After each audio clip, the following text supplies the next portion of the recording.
Hello, everyone, and welcome back to the Week 10 edition of Analytics with Arjun. Coming off two back-to-back wins for the Chargers, obviously, very excited for the team that they've managed to turn their season around, go from 2-4 to 4-4, right back in the thick of the playoff race. Now, I was thinking a little bit about it. How much should we be reacting to these two wins, given that it came against two of the worst quarterbacks in the league, in Tyson Bagent and Zach Wilson? And to an extent, we should, I think, as a fan base, feel a little bit positive about the defense. Again, they did dominate like they should have. The D line took care of business against the Bears, took care of business against the Jets, 8 sacks. Joey Bosa, 2.5, Khalil, 2, Thule, 2. So I think the players that we expected them to perform well, they did perform well. But I think of it as similar to last year, where they had in a very, an impressive stretch against some mediocre quarterbacks like Tannehill, Nick Foles, and Baker Mayfield without any weapons, Tua even, where they held all of those guys to under 20 points. And then they got their ass whooped by the Broncos on the road and then go to Jacksonville and let Jacksonville score 31 straight points, right? So to an extent, we should react in a positive way, but this is a real litmus test of how good this defense really is, right? We saw Daniel Popper write the article about this defense found its identity. And I love his writing. And I do agree that they might have found an identity. I think we need to see it though against a real opponent who, has a legitimate offense like the Lions do. So as always, we'll go through my scouting report that I've put together with my app. And the Lions are a team. I looked through it. The Lions are a team that has some tendencies that the Chargers can pick up on and potentially exploit. And I'm really excited for this one because, again, this is a litmus test not only for the defense but for the Chargers offense, which hasn't looked good against good competition. Now, obviously, Josh Palmer's out. Corey Lindsey's out, Mike Williams is out. You lose, three of your top or two of your top weapons, and then maybe the best center in the NFL. It's going to hurt, and it definitely has for the Chargers. And the Lions are a real defense this year. Like outside of the Ravens game, they've been legit. So I would not take the Lions defense lightly as we have in years past. But as always, let us get on to Scout.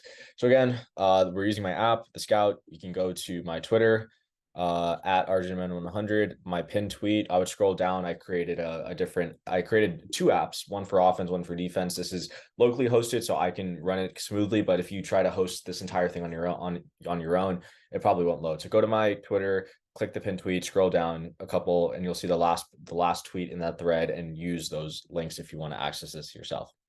All right, so the Detroit offensive scouting report. Now, a lot of these numbers have them as like a borderline top 10 offense, right? 11th in EPA overall, 10th in success rate, 11th in EPA per pass, 9th in EPA per rush. But this is more like a top 7, top 8 offense. That Baltimore game where they got destroyed, like 34-6, is absolutely skewing these numbers. Now, obviously, that game does matter, but the Chargers don't have the caliber defense that the Baltimore Ravens do. So I don't think this is more like a top 8, top 7 offense more than it is a borderline top 10. In terms of run pass splits, you can see there are some very big tells that the Lions have. So weirdly enough, on 2nd and 1, they only have 4 plays in neutral game scripts. So again, outside of the red zone, outside of 2-minute situations, and in non-garbage time. They have 4 plays on 2nd and 1 where they've passed on 3 of the 4. But on 2nd and 2, they've had 8 plays where they've ran on 6 out of 8. So they've run the ball 75% of the time on 2nd and 2. They've also run the ball 86% of the time on 3rd and 1, which I think is pretty important. And then on 3rd and 2, they've run the ball 2 out of 3 times. So you can say on 3rd and 1 and 2, they've run the ball 80% of the time. So in those short gardage situations, they're not going to get cute. They're going to run the ball. They're going to be a physical team, try to get that first down through the ground. In terms of where they've been most efficient from a formation perspective, they've been really good from empty. They have the 3rd best EPA, 2nd highest success rate, 3rd best EPA per pass when out of empty. And that's something that Jared Goff has just had a lot of success on this year. They've been kind of like a mid-tier offense when running plays from shotgun and under center. Where they had a lot of success though is they've been a really good running team from shotgun. They're the 3rd best shotgun or rushing team from shotgun from an EPA per rush perspective. But you can also see when they go under center, they love to run the ball. They run the ball about 66% of the time from under center. They pass the ball about 71% of the time from shotgun. Again, this is similar to what I talked about before. But here's where I think, again, we talk about these tendencies. I think there's a couple big ones here. On 2nd and 7 through 9, if they come out in shotgun they pass the ball 75% of the time. If they come out under center, they've run the ball 86% of the time. Now, again, small sample, it's only 7 plays, but they run on 6 out of 7. But then you look at second and 10 plus. So we're talking second and long just in general.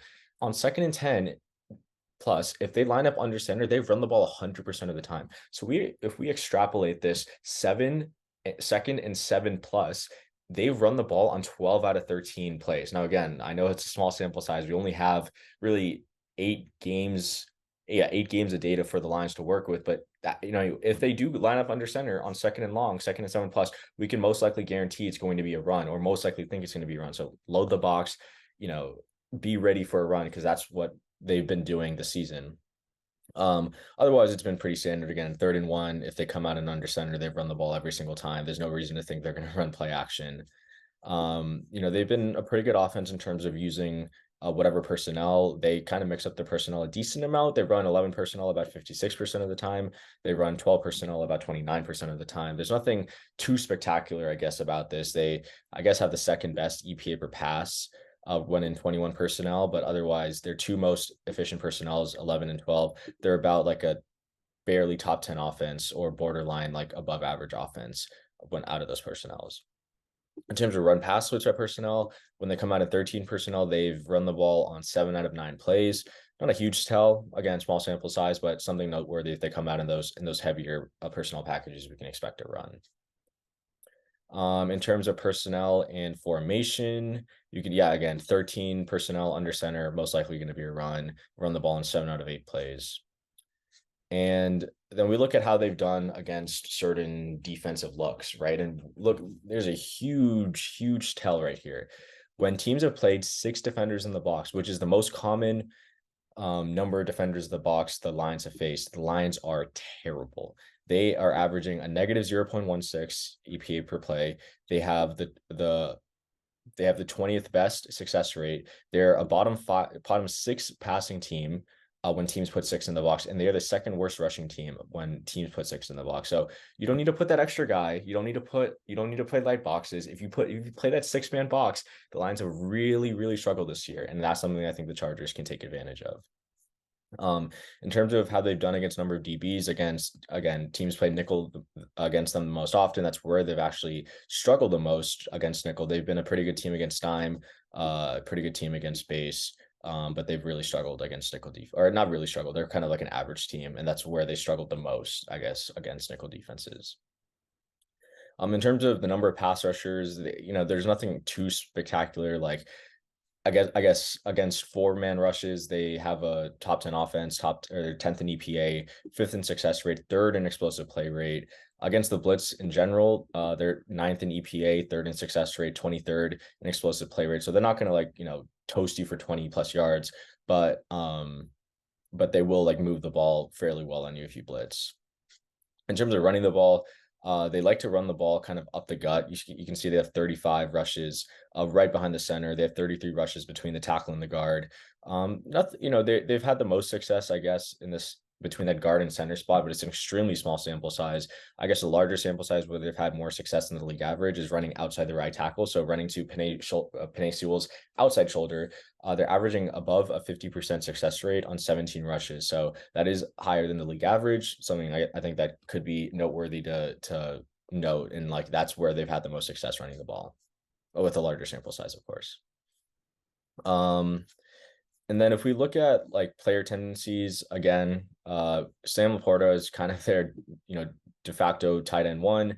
Brock Wright is going to be the guy that comes on in 12 personnel.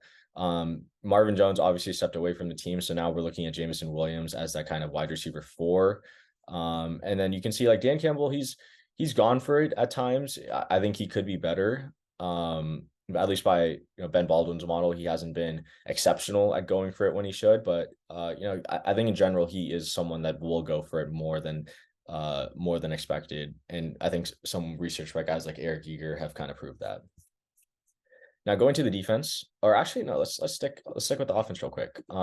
This is graphed by my friend Judah Forking. You can find him on Twitter at Throw the Damn Ball, one of the best NFL bettors as well that I know.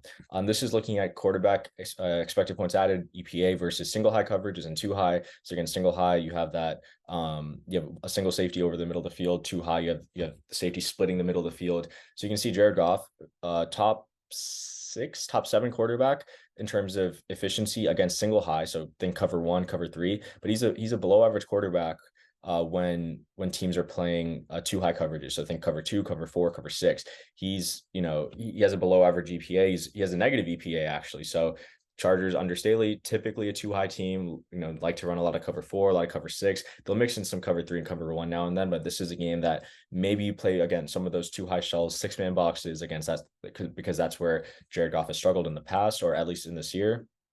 And looking at how he's done against man and zone, and this is where it gets tricky, right? Because he's had a below average EPA against two high coverages, but he also has a below average EPA when it comes to throwing against man. And I think part of that reason is not really Jared Goff's fault. I just think he doesn't have great receivers that can separate, right? Amon-Ra, obviously one of the best receivers in the game, probably a top 10, top 15 guy. But after that, it's like Josh Reynolds, you have Khalif Raymond, who's okay, and then Jameson Williams, who has speed, but he can't really catch the ball that well. So I know the Chargers have tried to emphasize a man-heavy approach in the past. This could be a game where and this could be a game where that continues just because of the struggles that Jared Goff has. So again, I don't know if it's kind of counterintuitive sometimes because his EPA versus man is low. That also includes like cover zero or cover two man.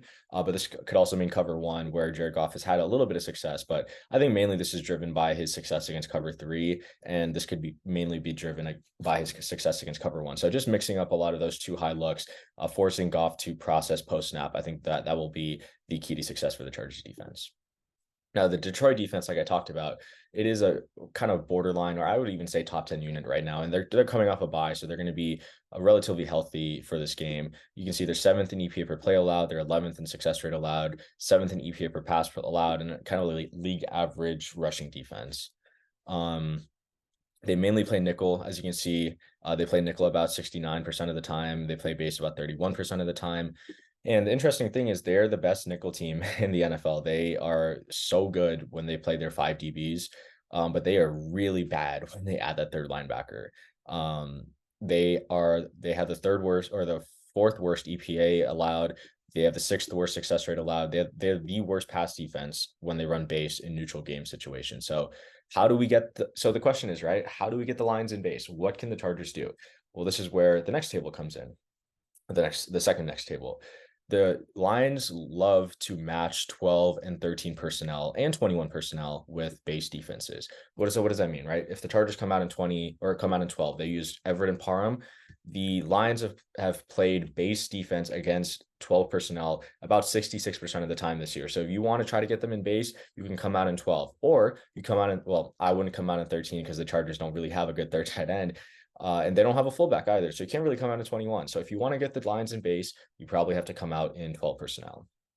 So again, this is just trying to put the Lions defense in a flux. You might not be, and the Chargers, honestly, like if I pull up our table real quick, you can see that the Chargers are a really good team, actually, or they're pretty efficient running 12 personnel, and they're actually really good against base defenses. Like Justin Herbert is one of the best quarterbacks against base defenses. You can see the Chargers from 12 personnel, 4th in EPA, 14th in success rate, 2nd in EPA per pass.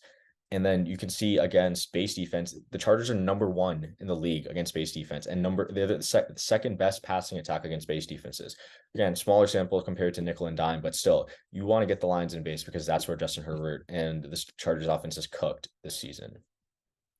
In terms of the number of pass rushers, they only blitz about 27% of the time, which is one of the lowest in the league. You can see down here, their blitz rank per down is all below average. Aaron Glenn does not like to send more than 4 rushers on a given play. He wants to let Aiden Hutchinson, Charles Harris, Aleem McNeil try to go to work. So you're not going to see a ton of blitzes like we've seen in the past from Steve Spagnuolo. And like Brian Flores, this is going to be a 4-man rush. So similar to the Jets, like, can the Chargers hold up when they rush 4? Because look, the Lions are one of the best teams in the league when rushing for rushers. They have the best EPA per play allowed. Teams have struggled to move the ball or move the ball or throw the ball against them when they rush four. They have the seventh best success rate allowed when they're only rushing four. So it is going to be a little bit tricky if the Lions don't blitz, but I think the Chargers O-line is good enough to hold up against this Lions attack, which is definitely much worse than what the Jets defensive line is right now. In terms of defenders in the box, you can say they love to play heavy boxes. Aaron Glenn loves to play heavy boxes regardless of down. They have the third heaviest boxes on first down, the sixth heaviest boxes on second down, the sixth heaviest boxes on third down, and overall they have the fifth heaviest boxes and the sixth highest rate of heavy box count. So you're going to see a lot of heavy boxes. If you can get them in base and heavy boxes, I think that's the best course of outcome for the Chargers.